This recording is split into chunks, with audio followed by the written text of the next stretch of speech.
Halo, selamat sore. Semoga kita semua selalu dalam lindungan Tuhan Yang Maha Kuasa. Ibu harap kalian semua sehat-sehat sehingga bisa mengikuti perkuliahan pada hari ini. Nah, kita berjumpa lagi di semester yang baru ini dalam mata kuliah Strategi Belajar Mengajar Biologi.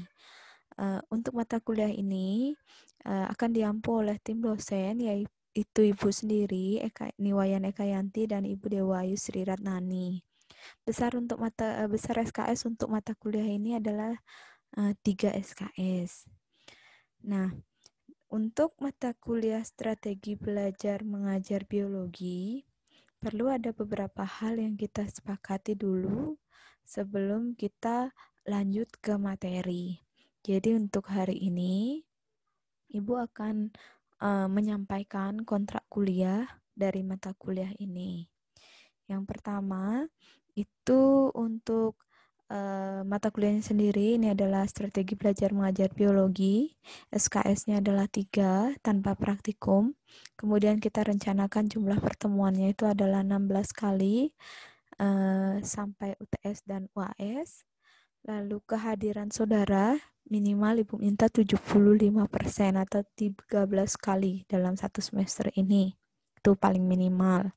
Kemudian untuk penilaian, jadi transparansi penilaian, itu kehadiran Anda 10%, aktivitas kalian itu 30%, tugas 30%, middle test itu 10%, dan tes akhir semester itu adalah 20%. Oke. Kemudian kita lihat dulu RPS-nya seperti apa. Jadi Ibu dan Ibu Dewayu sudah merancang untuk strategi belajar mengajar biologi ini. Di sini tentu mata kuliah itu memiliki tujuan ya. Harapan Ibu di sini ada tujuan umum dan ada tujuan khusus. Tujuan umum tentu saja saudara harus memiliki sikap sebagai seorang guru yang profesional. Kemudian tujuan khusus dari mata kuliah ini bisa kita lihat di sini ada 5 tujuan khususnya saudara. Saudara diharapkan mampu memahami serta mampu menerapkan strategi belajar mengajar biologi. Kemudian mampu menelaah secara sistematis, baik meringkas, mengevaluasi, mensintesis strategi belajar biologi yang sesuai dengan kebutuhan saat ini. Kemudian yang berikutnya yaitu kalian diharapkan mampu untuk menyusun dan mengelola strategi belajar mengajar biologi baik secara online maupun offline seperti itu. Kemudian Anda diharapkan mampu untuk mengkomunikasikan baik melalui presentasi maupun diskusi terkait tentang strategi belajar mengajar biologi yang dapat diterapkan dalam proyek yang atau praktiknya seperti itu. Kemudian yang terakhir yaitu Ibu mengharapkan kalian setelah mengikuti mata kuliah ini mampu melakukan evaluasi terhadap strategi belajar mengajar biologi yang sudah Anda terapkan dalam proyeknya, baik hasil karyamu sendiri yang kamu olah sendiri atau self review ataupun mahasiswa lain atau peer review. Nah, untuk pembagian mengajar karena kami tim di situ mulai dari pertemuan awal sampai dengan ujian tengah semester itu akan diampu oleh Ibu. Selanjutnya setelah middle test sampai dengan ujian akhir itu diampu oleh Ibu Ratnani. Nah, untuk pertemuan pertama hari ini itu kita membahas tentang kontrak kuliah, tujuan pembelajaran, lalu teknik pembelajaran seperti apa, tugas, evaluasi, dan pengantar strategi belajar. Kemudian pertemuan kedua, di sini sudah ada tanggalnya, saudara bisa cermati, sudah sesuai dengan kalender akademik. Itu ada penilaian autentik serta cara menilainya. Kemudian yang pertemuan yang ketiga, itu adalah strategi belajar mengajar biologi secara offline. Nah, dalam hal ini termasuk jenis-jenis model pembelajaran. Yang pertemuan yang berikutnya itu strategi belajar mengajar biologi secara online menggunakan beberapa platform, mungkin bisa nanti kita pilih, saudara bisa lihat di situ. Kemudian pertemuan yang berikutnya kita akan mencoba membahas mengenai kegiatan praktikum, karena biologi itu tidak mungkin tanpa praktikum walaupun di masa pandemi seperti ini ya. Lalu sesuai dengan kalender akademik tanggal 6 bulan 11 itu saudara sudah dijadwalkan untuk mengikuti medal test. Jadi seperti itu kurang lebih yang akan kita pelajari sampai dengan tengah semester.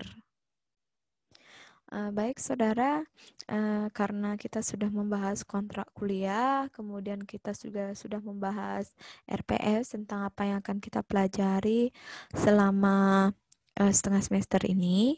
Sekarang Ibu mulai memberikan pengantar tentang mata kuliah strategi belajar mengajar biologi. Oke, Ibu punya satu quote yang Ibu kutip dari Jensen. Otak itu seperti otot, jika tidak digunakan akan berkurang kemampuannya. Hal ini bisa kalian ingat kembali ya, bagaimana kemampuan belajar kalian ketika masih sekolah dasar, di SMP, misalnya tentang perkalian ya. Ibu yakin dulu kalian hafal banget perkalian 1 sampai 10, mungkin lebih ya. Nah, kalau sekarang ditanya berapa? 8 kali 9 begitu. Apakah saudara sudah langsung bisa menjawab sama dengan seperti yang dulu kecepatan mengalihkannya? Kalau tidak sering dipergunakan perkalian itu, maka akan membuat saudara lupa atau kebingungan. Jadi, kita tidak akan bisa lagi menjawab dengan cepat seperti itu. Maka otak kita seperti itu, otak kita kalau tidak digunakan maka akan berkurang kemampuannya. Itulah perlunya latihan-latihan ya saudara.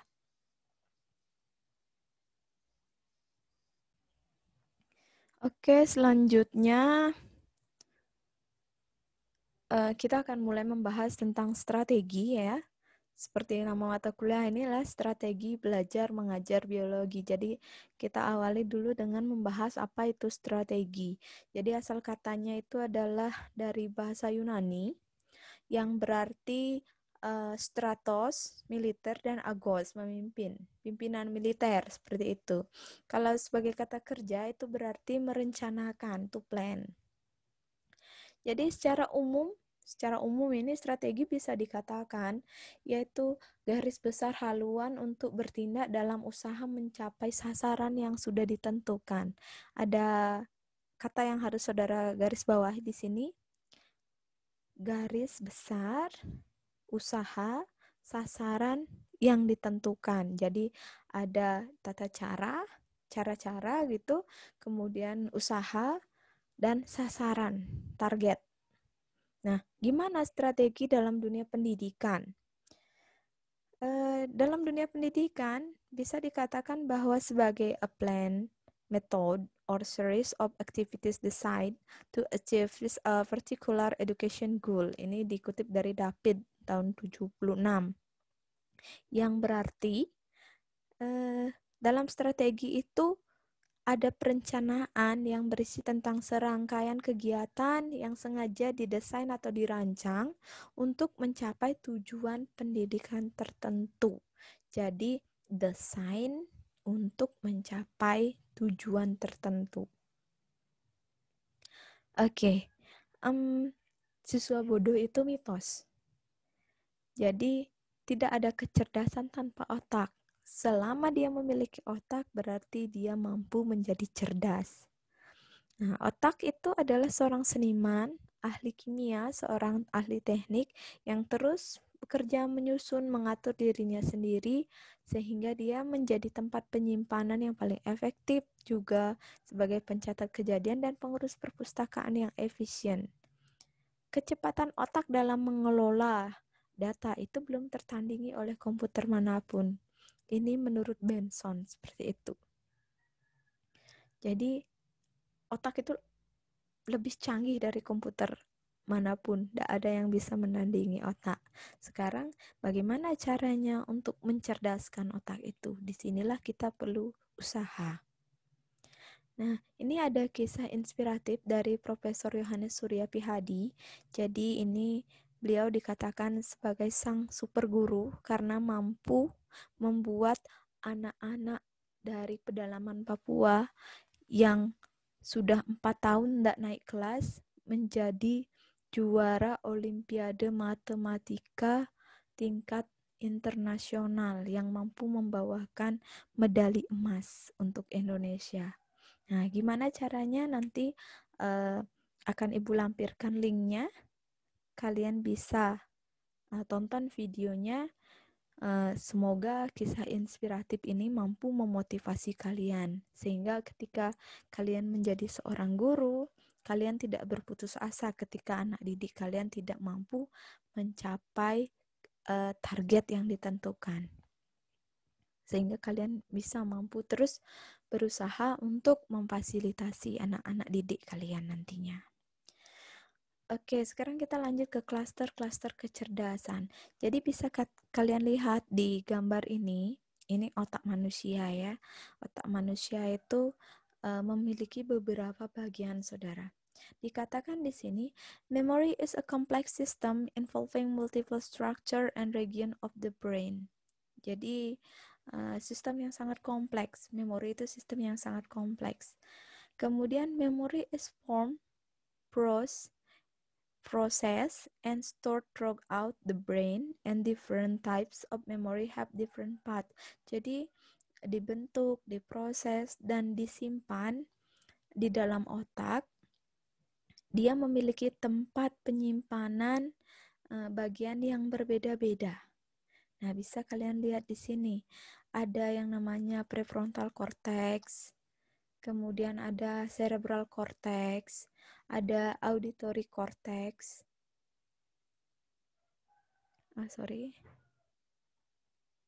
Ada auditory cortex, kemudian ada temporal lobes, visual cortex, hippocampus, amygdala, hippocampus dan cerebellum. Itu semua dia memiliki memori penyimpanan yang khusus seperti itu. Misalnya di auditory cortex berarti apa yang saudara dengar itu dia akan terekam di sana. Nah, ini dia area kecerdasan otak berdasarkan klaster-klaster otak tadi. Saudara bisa lihat di sini ada ranah kecerdasan linguistik, logis matematika, musik, kinestis, dan seterusnya. Dan di area otak inilah tersimpan kecerdasan-kecerdasan itu. Bahkan ada bagian lobus yang belum terpetakan oleh para ahli. Dia menyimpan ranah kecerdasan apa, seperti itu. Kemudian selanjutnya dikatakan di sini otak adalah mesin penghasil kepandaian. Jadi manusia dapat menjadi pandai dengan melalui proses belajar. Syaratnya selalu gunakan otak untuk belajar ya. Berpikir itu sama dengan belajar. Jadi belajar itu, metode belajar itu tidak sama lagi seperti dulu. Duduk manis di kelas, diam, mendengarkan, itu tidak belajar. Belajar itu adalah berinteraksi, berimajinasi. Jadi penggunaan imajinasi itu adalah suatu proses belajar. Nah, yang harus kalian tahu, tidak akan ada kepandaian tanpa proses belajar. Kecerdasan itu berkembang seiring dengan kualitas belajar yang dialaminya. Jadi, proses belajar itu akan membawa suatu dampak positif. Kalian dulu tidak bisa membaca.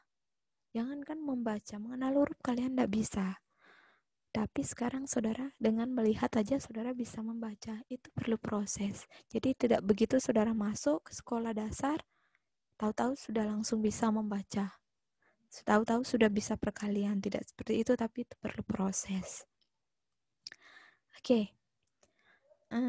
Gimana menurut kalian? Betulkah genetik itu pewaris kecerdasan?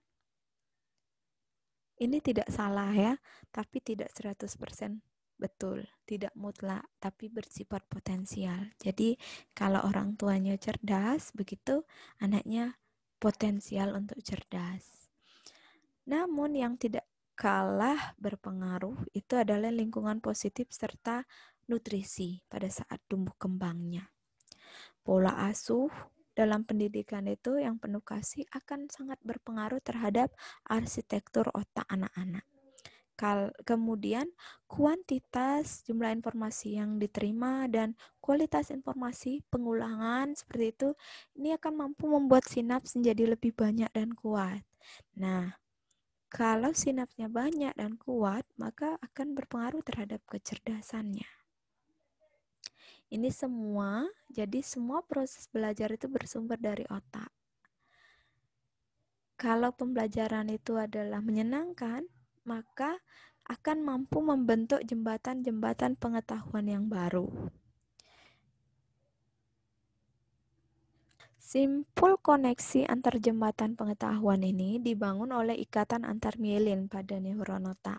Ya, kalian ingat lagi pembelajaran histologi, yang mana sinap, yang mana neuron, mana mielin.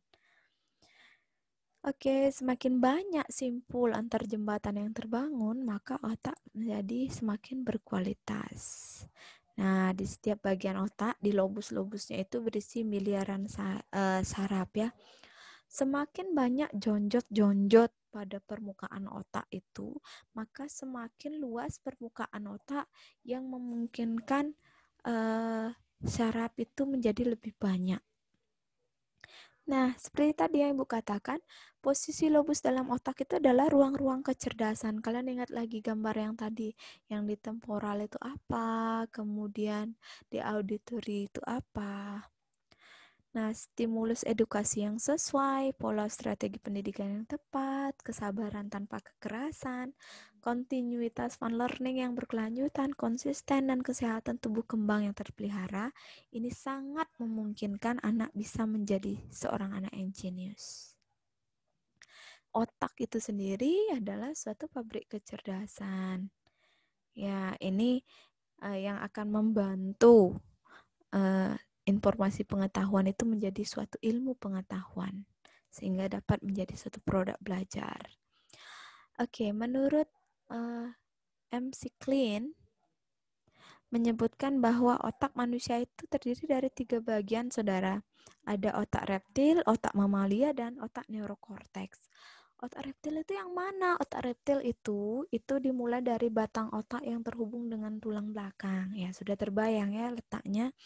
Kemudian energi informasi ini berjalan dari dasar otak reptil melalui otak mamalia, di mana otak mamalia ini adalah pusat emosi. Jadi emosi saudara, sedih, takut, cemas itu ada di situ semuanya. Baru ke bagian atas otak yaitu neurokorteks. Nah, di neurokorteks inilah pusat kecerdasan atau memori itu berkembang. Hal itu berarti kalau kamu mau belajar bermakna, kamu harus menyiapkan diri untuk belajar. Pertama, kita harus bisa nyaman dulu secara fisik. Misalnya, tidak terlalu panas, tidak terlalu redup, jangan ribut-ribut, begitu. Ini adalah untuk memuaskan otak reptil. Kemudian, setelah otak reptil puas, maka kita harus mulai pembelajaran dengan sikap yang positif. Kalau kamu sudah ngedumel, marah gitu, kemudian nggak suka sama gurunya, otomatis otak mamaliamu itu tidak akan terpenuhi, tidak terpuaskan dia, sehingga pembelajaran bermakna itu sulit akan tercapai. Jadi harus dimulai pembelajaran dengan sikap yang positif. Nah, kalau keduanya sudah terpenuhi, terpuaskan otak reptil dan otak mamalia itu, maka neurokorteks atau otak pemikir itu mampu dia dapat bekerja dengan baik. Oke, sedikit tentang otak reptil. Jadi, otak reptil itu bertanggung jawab terhadap rasa aman, saudara. Ini adalah insting primitif. Jadi setiap makhluk hidup itu dia akan memerlukan rasa aman. Kemudian dalam konteks pembelajaran ini berhubungan dengan rasa aman dan nyaman. Coba bayangkan kalau kalian sekarang jadi siswa ataupun jadi guru di tengah pandemi seperti ini, saudara dituntut untuk mengajar langsung. Kalian sudah was-was, tidak aman, tidak nyaman, takut terkena virus corona. Tidak mungkin kalian bisa belajar atau mengajar dengan baik seperti itu. Nah, contohnya dari faktor lingkungan kelas, kebersihan kelas, kerapian, dan perasaan bersahabat dengan guru.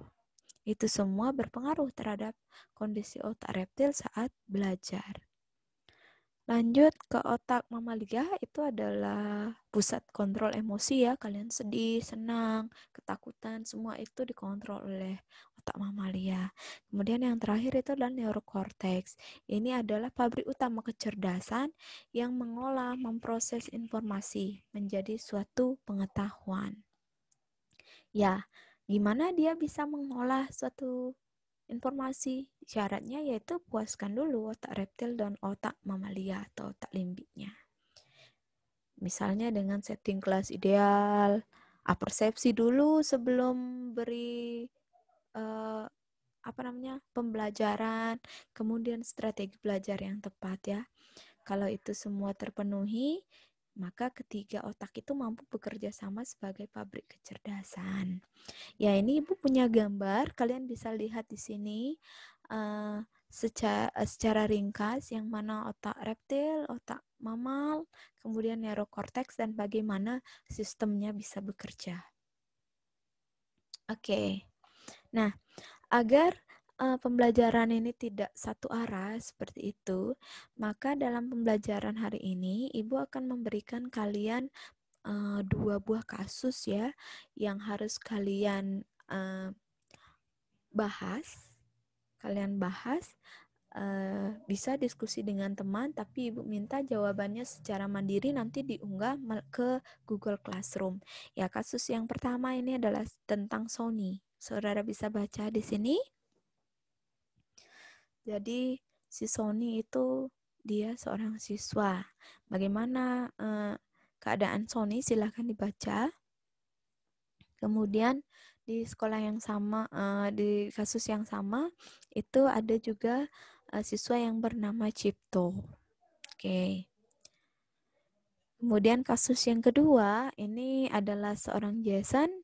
Jason juga seorang siswa. Silakan saudara baca. Apa yang terjadi dengan Jason?